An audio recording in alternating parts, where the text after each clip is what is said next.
Hey everyone, welcome to another exciting episode of 60 Plus Uncensored, the show where we have real, unfiltered conversations with people over 60 who are still working, growing, living with purpose, and refusing to fade quietly into the background. I'm your host, Seb Frey, and I started this podcast because I wanted to shine a light on the people who are still out there doing the damn thing, building businesses, chasing dreams, raising hell, or just living life on their own terms. Now, today's guest is someone who brings clarity, compassion, and confidence to a topic that frankly confuses millions of people, Medicare. So, Beth Powanda, she is an independent health insurance broker who specializes in Medicare health plans. She's helped countless people navigate their options, avoid costly mistakes, and find coverage that truly fits their needs.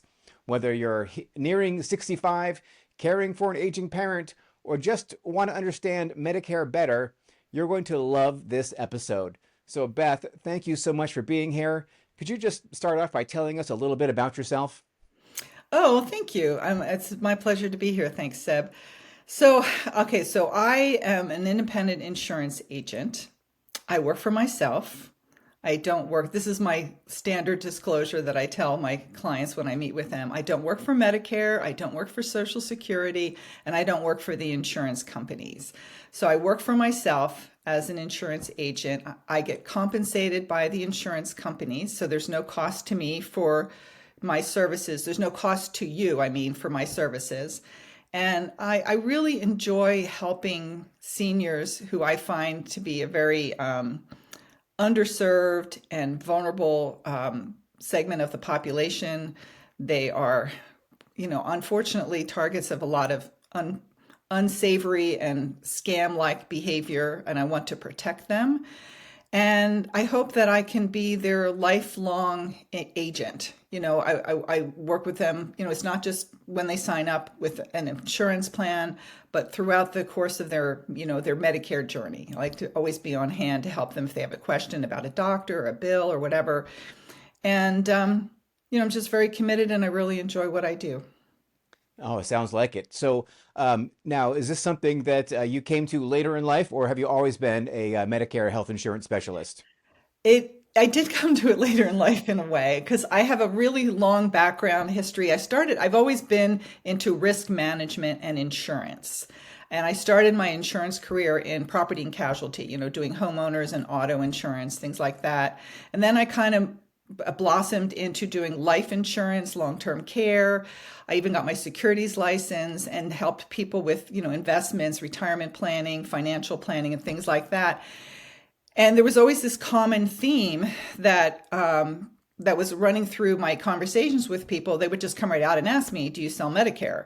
And I realized that there was poor planning in that arena because people are surprised by things, or they don't really plan for what their healthcare costs are going to be. And I saw that there was definitely a need for it and a void in the market. So that's what I thought, maybe I should get into Medicare. Because when I first started hearing about it, I had no idea what it was.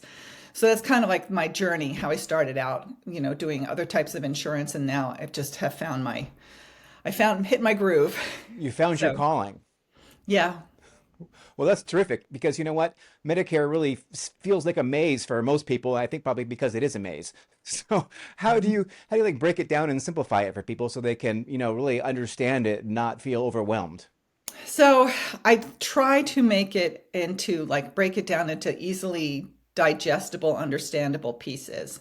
And I have a presentation. It's like when I work with someone either in person or we do something like this over Zoom. I call it my Medicare 101. And I start with the basics. I explain to them, what the government provides, what original Medicare is, Part A, Part B, what it covers, what it doesn't cover, what your exposure is. And then I talk to them about what the additional options are available, like the supplements, whether you want to supplement a Medicare Advantage. And I kind of always ask them questions to sort of gauge like what their level of understanding is, like how much their friends have told them, how much they've been influenced by the media. And I just break it down and completely simplify it. And and I think I do a pretty good job of it because I have quite, I've developed quite a client base. So All right, yeah. terrific. So, what are like the most common myths about Medicare that you find that you have to always like correct people on? So I think the biggest myth or misunderstanding is that people think that Medicare is free. They're shocked when they realize that there's premiums and costs associated with it, co-pays, deductibles. They're always surprised at how much their drugs are going to cost. Because, like, for instance, a drug that you get on most people are on a group employer plan, for instance, a drug that they go to the pharmacy and pay a $5 copay for now could be hundreds of dollars when they're on Medicare. So they're kind of shocked by the costs. And they also think another thing, they think it's like universal health care, like it just covers everything and I don't have to worry about anything. And that's not the case. So I have to explain to them, how much their costs will be and what their coverage is. Yeah, I mean, like all my life, I've been hearing people talking about Medicare, and like it's always been kind of a mystery, really. And I Yeah. think that it's a mystery to a lot of other people when they find out that yeah, there are all these costs, and make sure you want to plan for that when you get to that point in your life. So, when someone does turn 65, there are all kinds of options, right? So how do you like help someone, choose between like a original Medicare, I guess, and Medicare Advantage and like a supplemental plan? Like, how do you break that down for So people? there's a couple of things that I ask people. I'm not allowed to ask people, you know, what their health situation is. We're not allowed to ask that. But one way I kind of get a gauge for, and a lot of times they just volunteer things that are pretty like, I'm kind of laughing because I was just talking to someone the other day who was telling me all about their foot surgery. So people like they feel like they treat me like I'm their doctor, so they tell me everything anyway, but I'm not allowed to ask. So instead I'll say, um, you know, how often do you go to the doctor? And if they answer, depending on how they answer that question, that's where I would kind of like explain to them like what the benefits of certain plans would be. So there's a couple parameters of questions I ask. One is, what's their budget? If they're on if they really are cost sensitive, then maybe they would be a candidate for a Medicare Advantage plan. I need to know what their prescriptions are, what their medications are. That I'm allowed to ask. And then also I have to know where they live, what zip code they're in, because plans are, vary from county to county. And then I just ask them how they feel in general about, the level of like restrictions they might have with certain kinds of plans and what benefits are important to them. Some of the plans include a lot of extra benefits like vision and hearing aid allowance and dental allowance. So you kind of through the course of the conversation, I just ask them those types of questions. And then as an independent broker, the benefit of working with me is that I just lay out like basically a menu of options for them and I compare them. And I am objective. Like, I don't care what plan they choose. It doesn't matter to me. If they were to call the carrier directly, the carrier would just show them their plans. So I show them the plans that I cover and just let them decide for themselves. How many carriers are there exactly? It depends on the county that you're in. So I know it's crazy, right? So there's a couple different types of plans, and we get to choose as agents who we want to work with. There's some insurance companies that, I just won't work with because I think their customer service is lousy, or, maybe the doctors don't accept it. So I kind of know that. But generally speaking, like right here where I live in my little county, Santa Cruz County, there's a handful of carriers, not Yeah. that many. Other counties have dozens. So yeah, it is hard to keep track.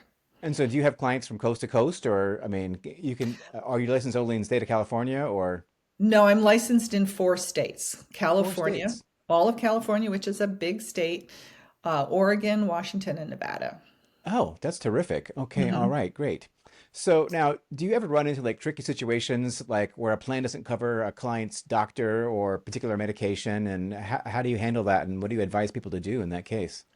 So a medication, all of the formularies for every drug plan will cover something that is similar. Like for instance, like a blood thinner, you have Eliquis, And I can't think of another one off the top of my head, but like if it doesn't cover this one, it'll cover that one. Sometimes, patients and doctors are very adamant that they have to have this particular drug. So if that's the case, then you can ask for a formulary exception. So I've done that. And as far as like not having a doctor covered, I usually check, I always check to make sure that their doctors are covered in the plan that they choose.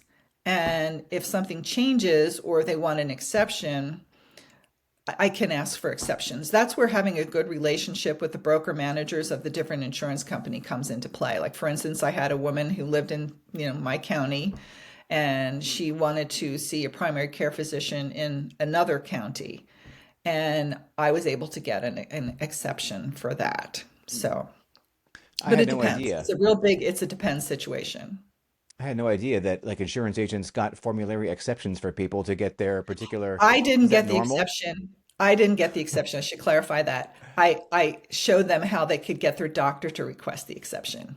Okay, all right. But is that That's like I a should normal have been service more that clear most like about that. I wouldn't think an insurance person would do that. Is that you going above and beyond what's typical? Yeah, absolutely. I mean, I have well, one of the questions that I had thought about was, like what's my favorite story, like of someone that I helped. Yeah, And I just love this story. I had a client who called me, and her doctor had prescribed a new medication for her. It was an eye drop that cost $900. oh my God. And she was beside herself because at the time that she signed up for the plan, she wasn't taking this medication. So we had no way of knowing what the future had in store. And it does, the medication's covered, but it still costs $900. And she didn't have the money to pay for it. So I got her connected with a prescription advocacy group that she was eligible for because of her income, and she doesn't have to pay for the drug now.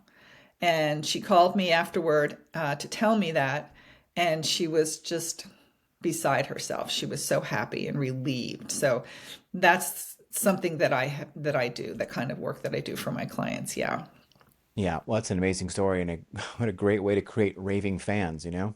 Now, for people who are listening and watching who are nearing Medicare age, and a lot of them maybe younger and have parents who are, what's the one piece of advice that you would give them today? So, a couple things. One is there, we are experiencing a national doctor shortage. And if you're not established with a doctor, once you go on Medicare, it may be very challenging, if almost impossible, to get a doctor that will accept a new patient. So I tell people who's on Medicare, that is. So I tell people before they go on to Medicare, make sure you go see a doctor, establish a relationship with a doctor. Because if you haven't seen a doctor in more than 3 years, they will consider you an inactive patient. They'll put your file in storage, and you don't have a doctor anymore. And so a lot of times people will come up to me and they'll say, well, I've been on this plan and I want to switch to this, and they want a different doctor. And I'm like, I don't think I can find a doctor for you that's accepting new patients. So is number one. And then the other thing too is a couple of years before you go onto Medicare, again, there's a lot of surprise costs associated with Medicare that people don't know about. And so I do work with financial advisors. I give presentations to them to help them understand. Like for instance, when there's something called IRMA, an income related adjustment amount, and it's what you have to pay your Part B premium. So original Medicare, Part A and Part B. A is generally no cost to people because they've paid into it, but there is a premium associated with Part B. And that premium, how that is determined is they do a 2-year look back to what your adjusted gross income was 2 years prior to going on to Medicare. And so if you're planning to sell a business or sell stock or sell a piece of property, you probably don't want to do that 2 years before you go into Medicare, because you'll have this huge infusion of cash. Like I've seen people have this situation where maybe they went through a divorce and they had this settlement. That's not what they're going to make for the rest of their lives. Most people make less money in retirement than they do while they're working. So that you want to talk with your financial advisor about what those costs associated with Medicare, or talk to me. Like I talk to people years before they go into Medicare so I can explain that to them in more detail. So, do you have to start taking Medicare at 65, or like if you are going to be like if you have a windfall in 65, can you wait 2 years before you start taking Medicare? Yeah, well, it depends. You have to have, if you're turning 65 and you're still working and you work for an employer that has, generally speaking, 20 or more employees, that's what they call credible coverage, then you can delay taking Medicare because you have to have insurance somewhere. So if you're not working and you're 65, you don't have a choice. If you don't go on Medicare, you could face a penalty. What So if you're that's like something to know. Yeah, a self-employed realtor right. and you turn 65, and that year you had a good year? Let's say you Mhm. made $500,000 selling real estate. What do you wait then? I mean, are you self-employed? Can you wait? I mean, how's that No, work? you Because can't.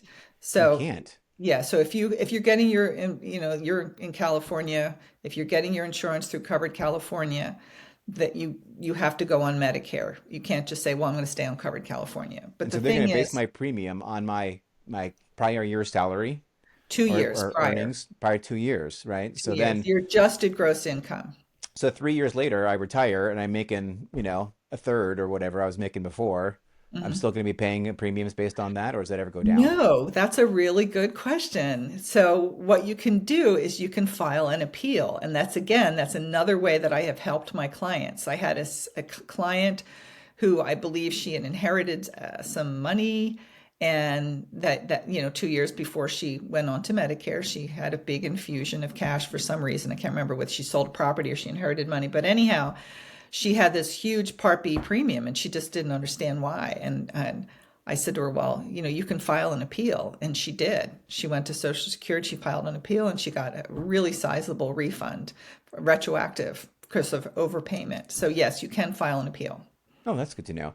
And Yeah. you have said a couple of things, part A, part B, and then I know there's part C and D. Could you break it Mhm. down for everybody? Like, what is part A, B, C, and D exactly? Sure. So A and B is, I call that what you get from Uncle Sam. That's original Medicare. That's what you've paid into on your pay stubs. You see Social Security, you see the withdrawal or the deduction for that, and then for Medicare. So original Medicare is what the government provides for you. So Part A is hospitalization. Part B is major medical. That's like going to the doctor. If you go into the hospital and the surgeon comes in to talk to you about your surgery, that's Part B.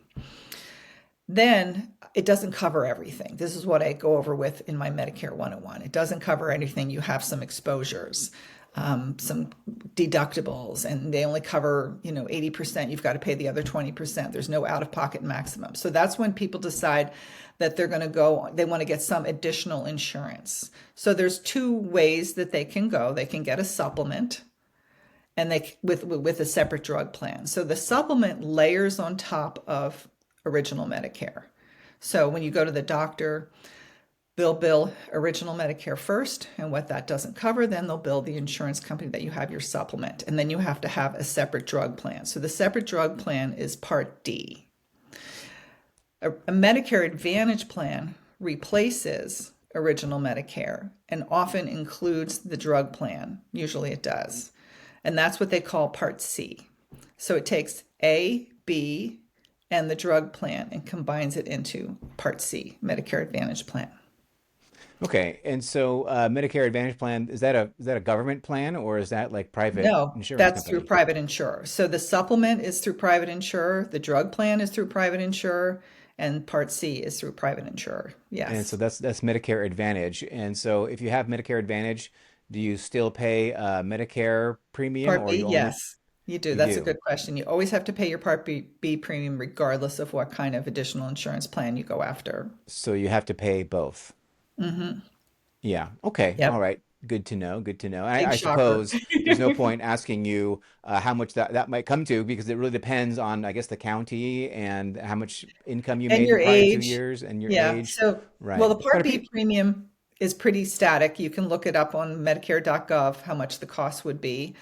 The lowest premium is $185 right now.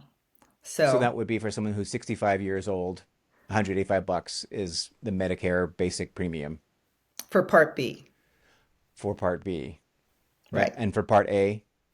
Part A, there's usually no cost. So long as There's you no have worked cost. for 10 years, 40 quarters, or you're married to someone who was, there's usually no cost associated with Part A. But that, Part again, A. that depends. You have to have worked at least 10 years. So part A is hospital stays, Right. basically. And Hmm. then part B is doctor consultations and maybe surgeries or whatever. Right. It's whatever it's the doctor's bill. The doctor's bill. Okay. Yeah. All right. Very good.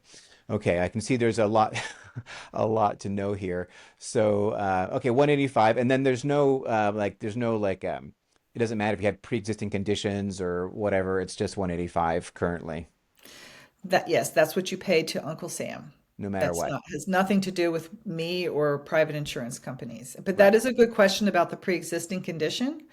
So when people turn 65, the first time they go onto Medicare, it's guaranteed issue. There is no like underwriting. You don't have to worry about any kind of pre-existing condition getting denied. That's when you initially go onto Medicare. So Medicare Advantage plans never have underwriting. Medicare supplements have underwriting if you want to switch back to a Medicare supplement. If you're on a Medicare Advantage plan for a while and you want to switch back to a Medicare supplement, you would have to undergo underwriting. Okay. All right. Okay. Very, very good to know. Very good to know. So now, this is kind of like head spinning in a way. There's a, a lot of moving parts here. Sorry. So that's okay. But let me ask you, what do you love most about working in this crazy Medicare space? I mean, like, what keeps you going with all this? I mean, like, a lot of red tape and bureaucracy, it sounds like. Yeah, I think the thing that really keeps me going is like what I told you about how I really help people and how excited they are. But also, it's just meeting the people and hearing their stories. Like, oftentimes, I will meet with clients in their home. And, when we're finished, or even while we're still talking about their Medicare, they'll show me like pictures of their grandchildren or a quilt that they're making. And they have fascinating life stories. And I think that's part of the reason why I really love to work with seniors, because I really appreciate all that they have been through. And if I had to pick one client that was probably my favorite client in terms of like what a fascinating life, he was probably 90 years old. And I met him at a coffee shop. I think it was like at an IHOP. And he walked in with a walker and he had hearing aids and he kind of had tremors. And he sits down at the table and I noticed that he was taking the sugar packets out of the sugar, bowl and putting them in his pocket.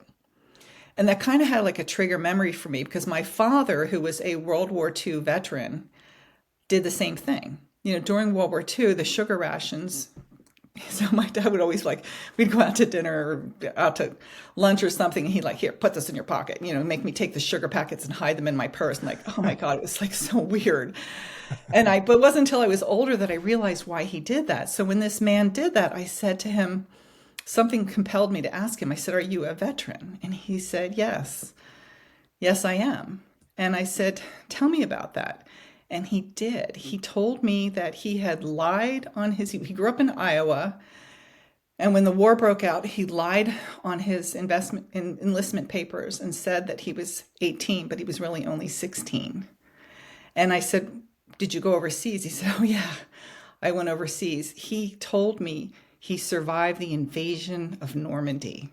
And he Wow. described in detail how, the fear that he had, his friends that didn't make it, being on those U-boats. I mean, it was like he painted this picture that was just, even now, it kind of gives me chills.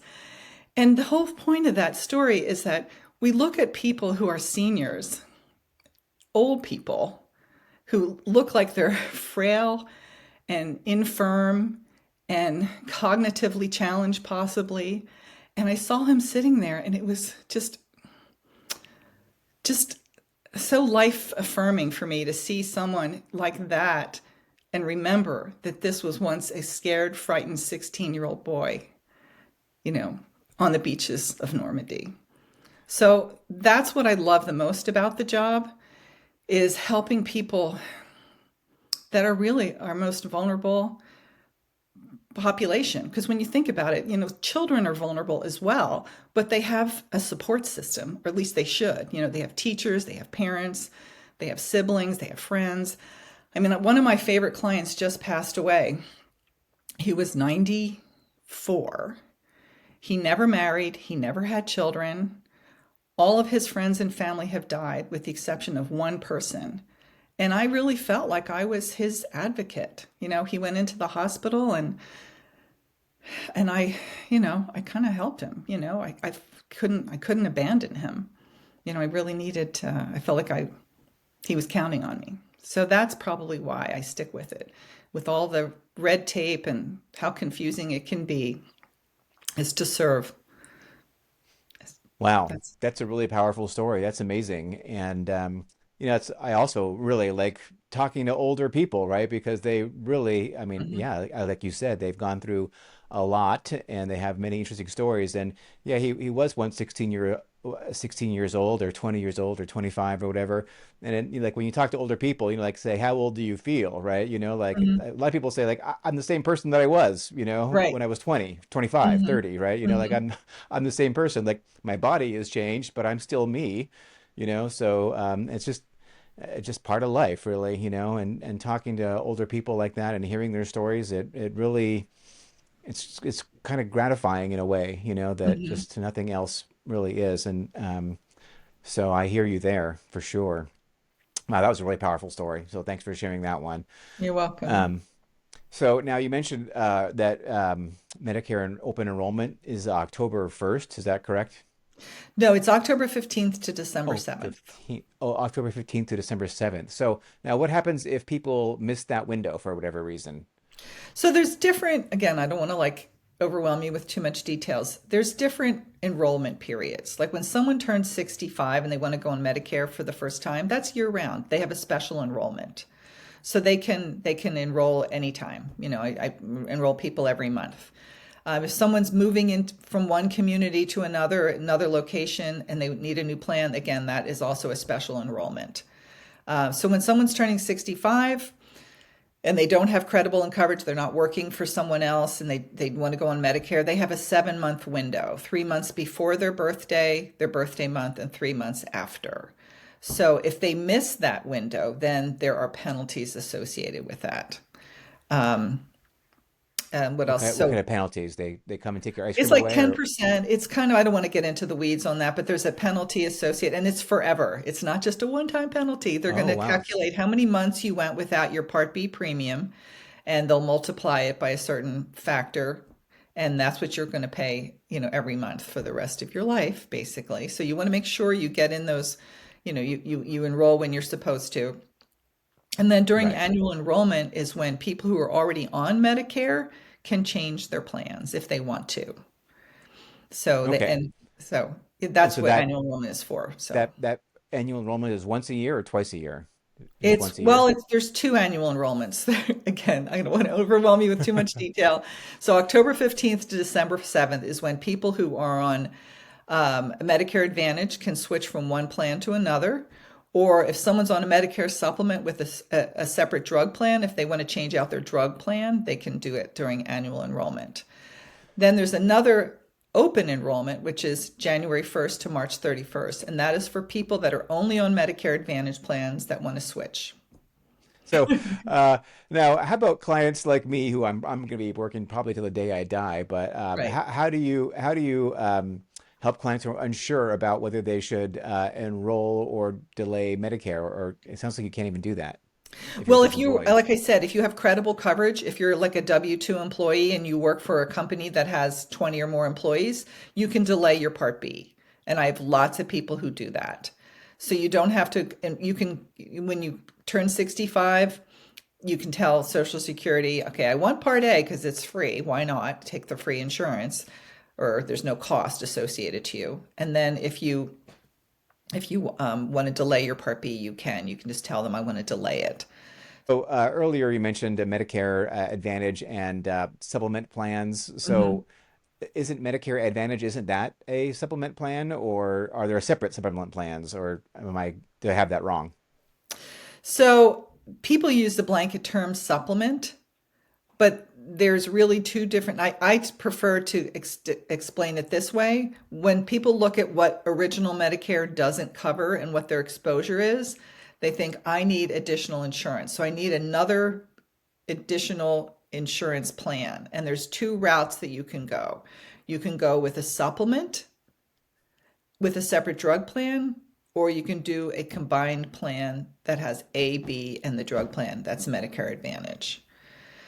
How you come to that decision is based on several factors, like what area that you live in. Because with the difference between a Medicare supplement and a Medicare Advantage plan is the Medicare Advantage plans are tied to networks, doctors' networks.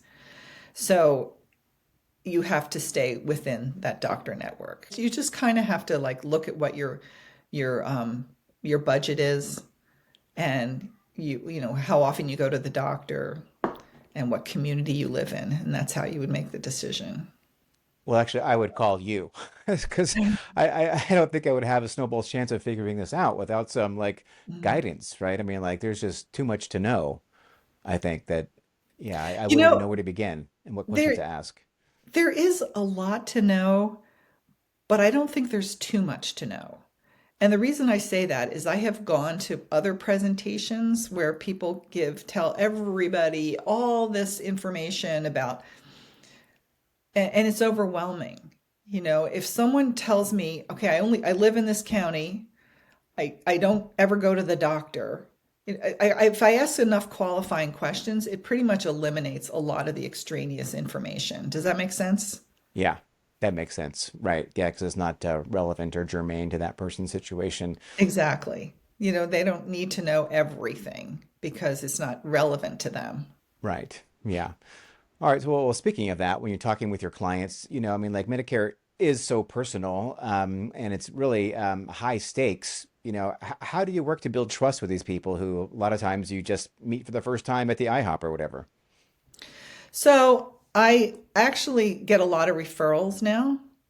And and it's interesting. I remember meeting with a client one time, and he was adamant he had listened to, you know, some advertisement on TV, like Joe Namath, William Shatner, you know, hawking some plan, and he wanted that plan, and I could have sold him that plan, but I didn't think that that plan was right for him, and I talked him out of it, and he ended up. I didn't make a sale because I didn't think it was the right thing for him. But he has given me so many referrals because of that, because he knew that I had his best interest at heart and he could trust me. So there's that. And also, you just, as soon as you start working with people, and like the lady that with the, $900 eye drop, she feels like I had her best interest and I advocated for her. So, I mean, I guess that's how I established that trust and rapport, just by doing a good job. That's right. Doing well by doing good. And I don't really know any other way to do business. I mean, like I mean, I guess some other people do, but I just can't imagine doing business any other way. So, Sure. yeah, If you, go on. oh, I'm sorry. I was just going to say, if you put your client's best interest before anything, it will come back to you tenfold. Right. And you have to because you're a fiduciary, right? Yeah, I guess. Yeah, You have a fiduciary responsibility to your clients, right? To look out for their best interest absolutely. as an Yes. insurance person, I believe. Hmm. Is that correct? I myself Yes. am an insurance person. I got my insurance license like I don't know 2 or 3 months ago, and I think they mentioned that you're supposed to look for their interest ahead of anybody else's interest. I think is what they said. So all Well, right, that's the whole point. Risk that's the whole management. point. Hmm. That's the whole point of risk management. Exactly. All right. Hmm. So now, what are some red flags that people should watch out for when they're shopping for Medicare plans or Medicare Advantage or supplemental plans or speaking to agents? What do people need to really look out for? I think they need to. I always tell people jokingly, don't listen to your friends, because what's right for them may not be right for you. Like you wouldn't go to your doctor and say, I want to take this red pill because my friend is taking it. Your doctor's going to want to talk to you and examine you and evaluate you based on what's right for you. So the biggest red flag is for me is there is these predatory advertisements on TV that start as soon as annual enrollment comes up, they just start chipping away, talking about these plans, and the fine print is, that they don't see is not available in every area. So I think the biggest red flag and the scariest thing is that, like I said, Joe Namath, and not to diss Joe Namath, he was a great quarterback, but he should not be hawking Medicare plans. And that is a concern that people are getting they're preying on seniors that may not necessarily understand everything. Maybe they're cognitively challenged, or they get excitable over something that may not be right for them. So the old bait and switch, perhaps. Well, yeah, I mean, I had a client that came to me. Her daughter was basically taking care of her mom, and the woman had just signed up for a plan that none of her doctors take. It's not even available in our county. And here she's stuck with this plan that she can't get out of for another year because nobody would, none of the doctors would take her plan. Really? So she So, would have to like go to Southern California or something like that to get no, care? she couldn't really go anywhere because you have to live in I mean, it doesn't even make sense. Oh, you have to live in the county where you're You have to getting live in the care. county of where, your plan, you have to reside in the plan's zip code. Oh, wow. It's amazing that, Yeah, wow, so that's the really woman it. lived here and had this plan that, yeah, nobody took. Wow, that's horrible. And Hmm. I don't know, but I would guess that people also get stuff in mail all the time, like actually like postcards and brochures and stuff like that. I mean, like Yeah. a lot of scams going through the mail too that people need to look out for. Yeah, one of the things too is that people get phone calls, and we're not allowed. That's one of our compliance rules is we cannot approach someone. Uh, they have to come to us.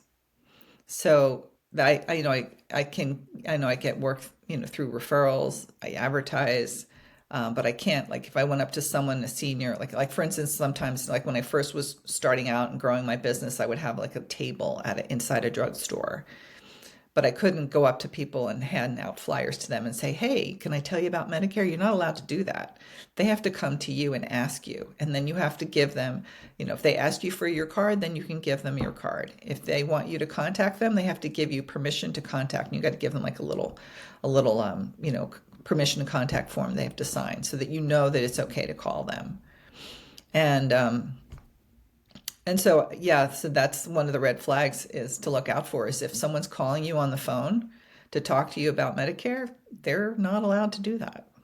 Wow. Okay, well, that's good to Mhm. know. And wow. Well, Beth, you have given me so much to think about. And what's your secret? I mean, you're over 60 and you're charging so hard, right? I mean, like you are really out Mhm. there, like you're doing the damn thing, like I said at the beginning of the podcast. Like, Mhm. do you have any advice for like maybe people who are like in their 60s who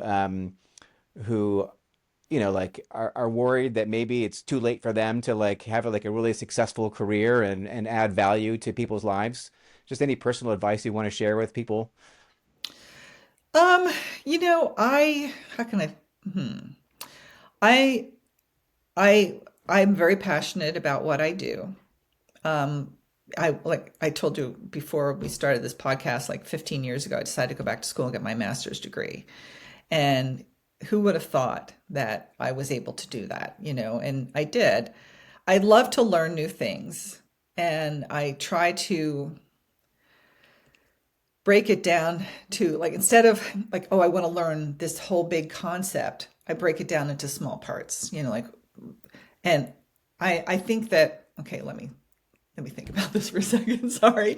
Um, what was the question again? Like, what's the advice? The Uh, question is like I mean, you're over 60, right? And mhm. it sounds to me like you're kind of just like getting started in a way, right? I mean, like you have Yeah. this, I mean, you have like a pretty like you could do this for the next 20 years maybe, right? I could, and I hope so. And here's the thing, like personally with my career, I took a lot of time off to be a stay-at-home mom and I took care of my children.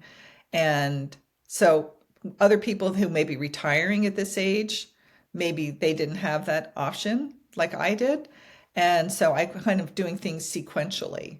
So I maybe you can't have everything, you can have it all, but maybe not all at once. So this is my phase of my life where I feel like I've raised my kids. I'm a single person. I don't have any pets or plants, you know, and so I can devote all my time and energy to my own personal growth and meeting my own goals. And I do, as cliche as it sounds, I feel like 60 is the new 40. So I stay active physically. I make sure that I get lots of exercise. I eat well. I get lots of downtime and fun time.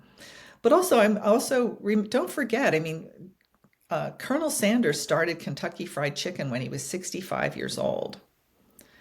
And Arthur Rubinstein didn't seriously start playing the piano till he was in his mid 50s. So don't let anybody tell you that you can't have a second act or a third act or a fourth act. Because if you feel in your heart that this is what you want to do, just make it happen. I do it because I want to. And I think the very first step, and this is what I always told my children, the very first step to accomplishing anything is to believe that it's possible. Right. Oh yeah, that's true. Because if you like was it Henry Ford who said like whether you think you can or you think you can't, you're right. You know. Yeah, exactly. Exactly. And you said something also that's very interesting. You said I'm really interested in growing, right? You know, like, and I like growing up, like I never really thought like people in their 60s would be interested in growing, right? You know, like that wasn't my impression. My impression was that they were interested in maintaining the status quo, right? You know, and like the thought that they would actually grow would have been to my younger self a complete surprise. Mhm. But I think that like today's people who are 60s and in their 70s, and I meet people who are in their 80s, who are, I would say, still growing. And you're living proof, I think, of that you know like how true that is. Yeah, I think we come from a different generation too. Um, the technology generation, where technology has made things easier in many ways. And COVID certainly changed a lot of things in terms of technology, because a lot of times, you know, prior to that was only in-person meetings. People did not want to, you know, talk to somebody on the phone. They had to meet them in person. And then with Zoom, we're seeing more and more people becoming more technologically savvy. And we also have more information at our fingertips. Like you kind of joked earlier that you were going to put something in Chat GPT. I mean, think about it. When we were kids, if you needed to learn something, you went to the library and you asked the librarian. You know, you didn't, you know, or if you had an out of date Encyclopedia Britannica, but information is so at your fingertips. I mean, I am taking classes right now on AI, you know, learning 15 minutes a day, learning how to use AI. And that's it. Like break it down into like manageable segments instead of thinking I have this huge project that I want to learn how to do this. If you just think, well, let me just learn how to do this component of it. And if you don't know, you can Google it, you know, YouTube. I was so proud of myself. I put a filing cabinet together by myself by watching how to do it on YouTube. So, It's amazing what is out there. mhm. Well, Beth, I just want to say thank you so much. This has really been extremely informative for me personally, and I know that people who are watching this, and hopefully thousands or hundreds of thousands of people will be watching this over time. I hope so I know too. I know you have provided a tremendous amount of value to them. So I just want to thank you so much for being on the show, and I look forward to talking with you much more about this over the coming, you know, weeks, months, and years. Thank you. It was my pleasure. Well, that's a wrap for this episode of 60 Plus Uncensored. Huge thanks to Beth Powanda for setting the tone with such honesty and insight. And if you like this episode, do me a favor and do Beth a favor. Hit that subscribe button, leave a review, and share it with someone who needs to hear it. Now, if you know someone who's over 60, who's still doing big things, living boldly, and working with purpose like Beth, or just aging on their own terms, I would really love to hear from you. Reach out at team60plus.com or join the conversation at 60 Plus Uncensored on Reddit. I'm Seb Frey, and this is 60 Plus Uncensored, because as we're learning, life after 60 isn't the end, it's just getting good. Subscribe now